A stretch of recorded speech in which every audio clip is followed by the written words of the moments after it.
जब आपको पता है किसी वक्त भी सदर ट्रंप फैसला कर सकते हैं ईरान पर हमला करने की, उससे एक दिन पहले आपने ये कालक अपने मुंह पे मली है कि आपने उन्हें नोबेल पीस प्राइज़ के लिए नॉमिनेट किया है। आप खामोश रहते, मैं ये नहीं कहता कि आप सदर ट्रंप के ख़िलाफ़ चले जाते, आप खामोश रहते, आप अपने मुल्क के इंटरेस्ट को भी देखिए। हिंदुस्तान खामोश नहीं बैठा, हालांकि उनके अमेरिका से हमसे भी ज़्यादा मरासम है असल में गहरे, लेकिन हमने हमेशा बेवकूफ़ी करके बेवक्त की रागनी से अपने मुंह पर कालक मलनी होती है, और हमने फिर मली है। और अब आप देखिए कि तो आसिम मुनीर की जो जाली मकबूलियत का एक होला खड़ा किया गया था, वो सब बर्बाद हो गया है। आखिर मैंने जंग जीत ली है, मैं ट्रंप को भी राम कर आया हूं, मैंने हर चीज काबू कर ली है। मैं तो ट्रंप को अब नोबेल इनाम देकर उसे शीशे में उतार लूंगा और फिर पाकिस्तान में दूध और शहद की नहरें होंगी। वो ट्रंप ने अगले दिन ही हमला कर दिया। इन हमलों के फौरी बाद ईरान की तरफ से, उनकी फोर्सेस की तरफ से एक पैगाम जारी किया गया जिसके अंदर निहायत अहम चीज़ों को डिस्कस किया गया। और जय हिंद, स्वागत है दोस्तों आपका हमारे चैनल पर एक और इंटरेस्टिंग वीडियो में। तो दोस्तों प्लीज़ वीडियो को लाइक कीजिएगा और हमारे चैनल को सब्सक्राइब ज़रूर कीजिएगा ताकि आपको हमारी आगे आने वाली एक से एक लेटेस्ट वीडियो मिलती रहे। तो दोस्तों बात रही अब इजराइल और ईरान के बीच में जिस तरह युद्ध चल रहा था, उसमें देखिए किस तरह से पाकिस्तान के लिए मुसीबतें खड़ी हो रही है। क्योंकि दोस्तों इस युद्ध में जिस तरह डोनाल्ड ट्रंप के साथ पाकिस्तान के आर्मी चीफ आसिम मुनीर ने जो डिनर किया था, उसके बाद ज़्यादातर पाकिस्तान के मीडिया के लोग जो पाकिस्तान से बाहर रहते हैं वो खुद ही इस बात का दावा कर रहे थे कि किसी भी तरह अमेरिका ने इस आसिम मुनीर से एयर बेसिस मांगे हैं। तो दोस्तों पाकिस्तान ने भले ही अमेरिका को एयरबेस नहीं दिए होंगे, लेकिन और खुफिया तौर से हर एक तरह की मदद की है, यह पाकिस्तानी मीडिया आउटलेट्स कह रहे हैं। तो दोस्तों अब आगे आने वाले समय में हो सकता है कि जैसे आपने देखा होगा इससे पहले अफ़गानिस्तान में अमेरिका गया था, तब भी किस तरह से पाकिस्तान ने अमेरिका की मदद की थी। तो दोस्तों आज अफ़गानों के दिल में जिस तरह की पाकिस्तान के लिए जिस तरह का रवैया है, ठीक वैसा ही आगे जाकर हो सकता है कि ईरानी लोग भी उसी तरह से पाकिस्तान के साथ पेश आए। तो अब दोस्तों आगे आने वाले दिनों में जैसे जैसे पाकिस्तान एक बार के लिए तो भले ही कोई किसी भी तरह की, चाहे अमेरिका से फंडिंग ले ले, चाहे उनसे कोई हथियार ले ले और उसके बदले में किसी भी तरह की कोई भी मदद करता है, लेकिन लंबे समय के लिए यह पाकिस्तान के लिए काफ़ी दोस्तों इसकी कीमत पाकिस्तान को चुकानी होगी। इसको लेकर पाकिस्तानी मीडिया देखिए किस तरह की चर्चा कर रहा है कि हमारे आर्मी चीफ को इस सही मौके पर अपने मुंह पर कालिक मलवानी थी। तो चलिए दोस्तों करते हैं वीडियो स्टार्ट। वीडियो को लाइक कीजिएगा, प्लीज़ आप हमारा चैनल ज़रूर सब्सक्राइब कीजिएगा। हमला आपने करना ही करना है, क्योंकि लॉजिकली समझ नहीं आती कि इसमें से उन्होंने क्या हासिल किया। बहरहाल खित्ते के ऊपर अब जंग के बादल मंडरा रहे हैं, इतने मंडरा रहे हैं कि इससे पहले इतने ये बादल नहीं मंडरा रहे थे। जाने से पहले अगर हम बात करें पाकिस्तान की अकल, क्योंकि हमें तो 21 तोपों की सलामी देनी चाहिए। हमारे लोग, हमारे स्पेशली जर्नल साहबान ये कभी भी नहीं मानते कि वो कुछ चीज़ों में दूसरे लोगों को कंसल्ट कर लिया करें, वो समझते को अक्ल कुल हैं। अभी आप गौर कीजिए कि जब ईरान और जब इंडिया और पाकिस्तान का कॉन्फ्लिक्ट हुआ था, उस वक्त ईरान और इसराइल का कॉन्फ्लिक्ट इस तरीके से इन एक्शन नहीं था। उस वक्त अगर आप नोबेल पीस प्राइज़ की बात करते तो चलें, फिर भी कोई समझ आती थी कि आपने एक अपना फ़ायदा उठाने के लिए, सदर ट्रंप के साथ अपने ताल्लुकात बेहतर करने के लिए आपने ये शोशा छोड़ दिया। हालांकि नॉर्वे ने या वेस्ट ने पाकिस्तान के कहने पर तो नहीं देना ना, हाँ पाकिस्तानी लोग एफर्ट करें और बात है, हुकूमत के कहने पर तो नहीं देना ना।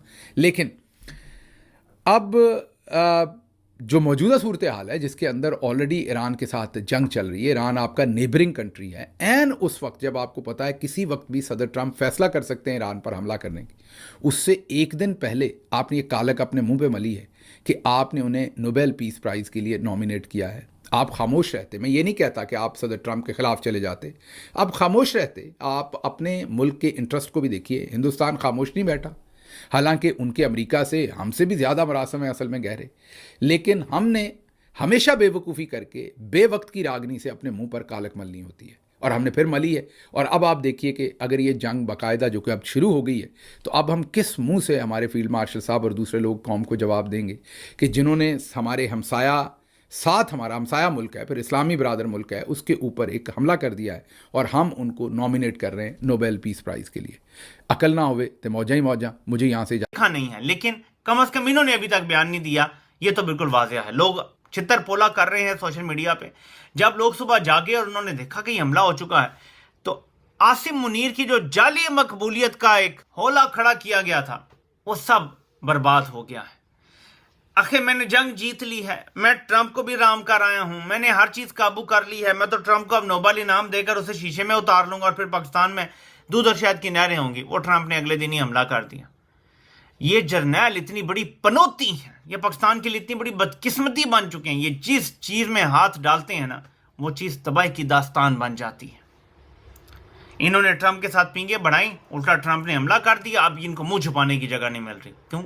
ये बुरी नीयत से हर काम कर रहे हैं, इनकी हर काम में बदनीयती। और मैंने फिर दोहराता हूं, जिन मसाइल में पाकिस्तान फंस रहा है इन जंगों की वजह से, सिवाय इमरान खान के कोई नेविगेट नहीं कर सकता।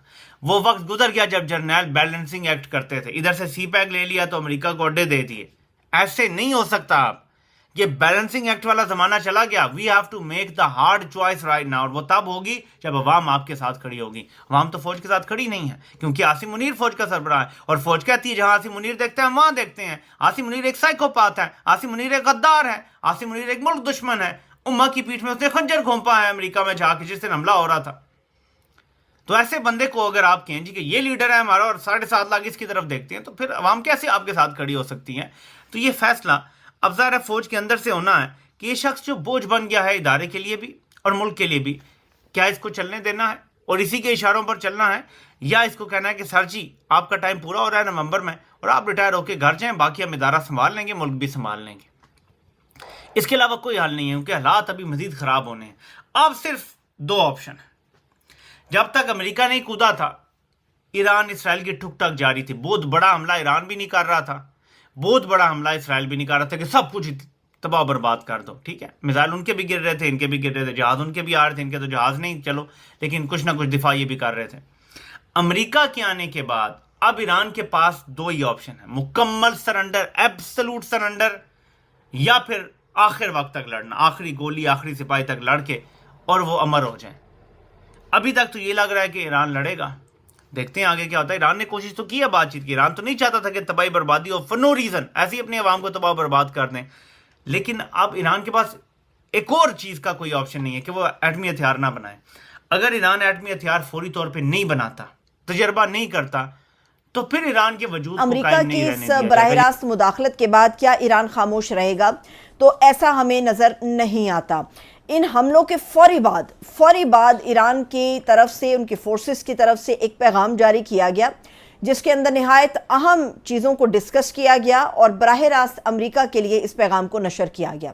इसमें बताया गया कि जी ईरान के 3 जोहरी साइट्स हैं जिस पर अमेरिका ने हमला किया और बाकायदा तौर पे ईरान के ख़िलाफ़ अमेरिका ने अपनी जंग का आगाज़ कर दिया है। वो ये कहते हैं कि दुनिया को ये नहीं भूलना चाहिए कि हम सिफारतकारी की मेज़ पर थे और सिफारतकारी आगे बढ़ रही थी, मगर इजरायली हुकूमत के जारहाना इक़दाम की हिमायत करते हुए सिफारतकारी के अमल को जिसने गद्दारी की वो अमेरिका बहादुर की हुकूमत है। वो ये भी कहते हैं कि अमेरिकी फ़ौजी जारही